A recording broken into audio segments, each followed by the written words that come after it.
এই যে ডিজেল পেট্রোলের কারণে বাংলাদেশে দুর্ভিক্ষ হইতে পারে। তারা কোনো কার্ড চায় নাই, কৃষক কার্ড চায় নাই, রেশন কার্ড চায় নাই। তারা চেয়েছে সুশাসন, শান্তিতে ঘুমানোর জন্য। আপনি তো সেই ব্যবস্থা করতে পারছেন না। চাঁদাবাজিতে লিপ্ত আপনার দলের লোকেরা, আপনি বহিষ্কার করছেন। বহিষ্কার তো এটা কোনো কাজ না। 64টা মিছিল হবে,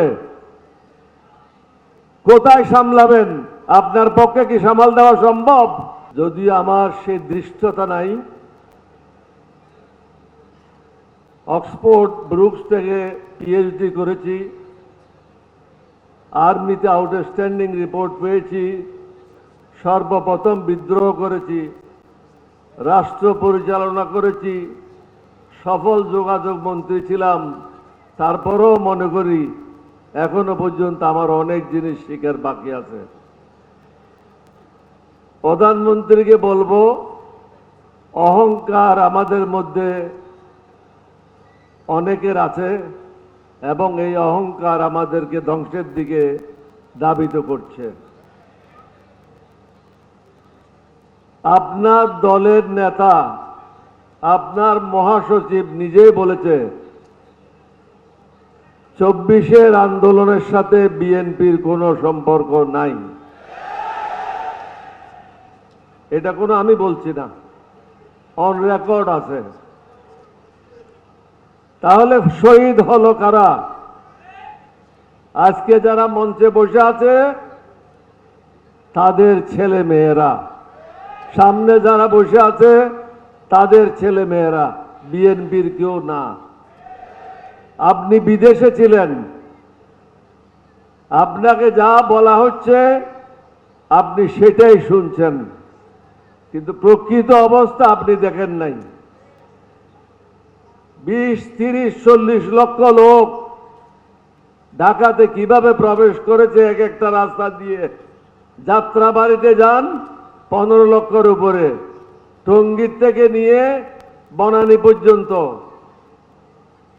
Spanish digital print tiles, ATI tiles, এক টাইলসে জীবন পার। মিরপুরের দিকে যান, মিরপুর থেকে নিয়ে শের বাংলা নগর পর্যন্ত, এরকম প্রত্যেকটা রাস্তায় এক একটা রাস্তায় 10 লক্ষের উপরে লোক ছিল। এখানে ছাত্ররা ছিল,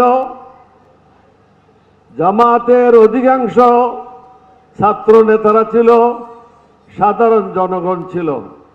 তারা কি চেয়েছে? তারা তো কোনো টাকা চায় নাই, তারা কোনো কার্ড চায় নাই, কৃষক কার্ড চায় নাই, রেশন কার্ড চায় নাই। তারা চেয়েছে সুশাসন, শান্তিতে ঘুমানোর জন্য। আপনি তো সেই ব্যবস্থা করতে পারছেন না। আপনার সম্মুখে অনেকগুলি সমস্যা।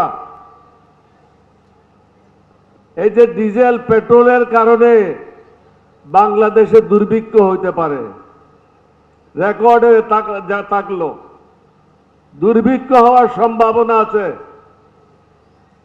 অর্থনীতি সামাল দেওয়া যাবে না। জনগণের উপর ট্যাক্স 3-4 গুণ বৃদ্ধি পাবে। ইতিমধ্যে পেট্রোল, ডিজেল, অকটেনের উপরে অস্বাভাবিক হারে দাম বৃদ্ধি করেছে, যার প্রতিফলন প্রত্যেকের জীবনে ঘটবে। আইন শৃঙ্খলার অবস্থা মোটেও ভালো না। প্রত্যেক দিন দেখেন কয়েকজন লোক বিভিন্ন জায়গায় মারা যাচ্ছে। চাঁদাবাজিতে লিপ্ত আপনার দলের লোকেরা, আপনি বহিষ্কার করছেন। বহিষ্কার তো এটা কোনো কাজ না। তাকে জেলে ঢুকান, তাকে সাজা দেন, জনগণকে দেখান আপনি জিয়া সাহেবের ছেলে, বেগম জিয়ার ছেলে, আপনি দেশকে শাসন করতে জানেন। না হলে পরামর্শ নেন। যারা আপনাকে ঘিরে রেখেছে এই বেষ্টনীর থেকে বের হন। বেষ্টনীর থেকে বেরিয়ে জাতীয় যে সমস্যা, আইন শৃঙ্খলা, দ্রব্যমূল্য, ট্রাফিক জ্যাম, ডিজেল পেট্রোলের সমস্যা, অর্থনৈতিক সমস্যা, আন্তর্জাতিক সমস্যা এবং তৃতীয় বিশ্বযুদ্ধ হবে, এটা এড়িয়ে দেওয়া যায় না। সুতরাং এই দিকে মন না দিয়ে আমাদের বিরোধী দলীয় নেতাদের সাথে বসেন, তাদের সাথে বসে জাতিকে এগুলি থেকে কিভাবে মুক্তি দেবেন সেটাই চিন্তা করেন। 2-3 দিনের মধ্যে সংস্কারের যে কথাগুলি আছে সেটা বাস্তবায়ন করেন। কেউ বলছে সংস্কার, কেউ বলছে অ্যামেন্ডমেন্ট। এরকম ধারাবাহিক বক্তব্য রেখে কোনো লাভ নাই। ধারা অনুযায়ী এটা কোনো ঢাকা ইউনিভার্সিটি না, ছাত্রদের পড়াচ্ছেন, এটা হলো পার্লামেন্ট। যার যে বক্তব্য রাখার কথা সে বক্তব্য রাখতে পারে না, এক মন্ত্রীর বক্তব্য অন্য মন্ত্রী রাখে। সুতরাং প্রধানমন্ত্রীকে বুঝতে হবে ওই মন্ত্রীকে রাখার কি কারণ আছে, তার যুক্তিকতা কি আছে। ধারাবাহিক না গিয়ে বিরোধী দলের সাথে বসে আপনি নিজেই বলেছেন অক্ষরে অক্ষরে পালন করা হবে। সুতরাং এগুলি পালন করে জাতীয় সমস্যাগুলি কিভাবে সমাধান করবেন, সুশাসন কিভাবে প্রতিষ্ঠা করবেন, দেশে কিভাবে শান্তি আসবে, এই বিষয়গুলি নিয়ে চিন্তা ভাবনা করেন। অন্যথায় কি হবে, প্রত্যেক জেলায় এরকম সমাবেশ হবে না, মিছিল হবে। কোথায় কোথায় সামলাবেন? 66 জেলায় 64টা মিছিল হবে। কোথায় সামলাবেন? আপনার পক্ষে কি সামাল দেওয়া সম্ভব?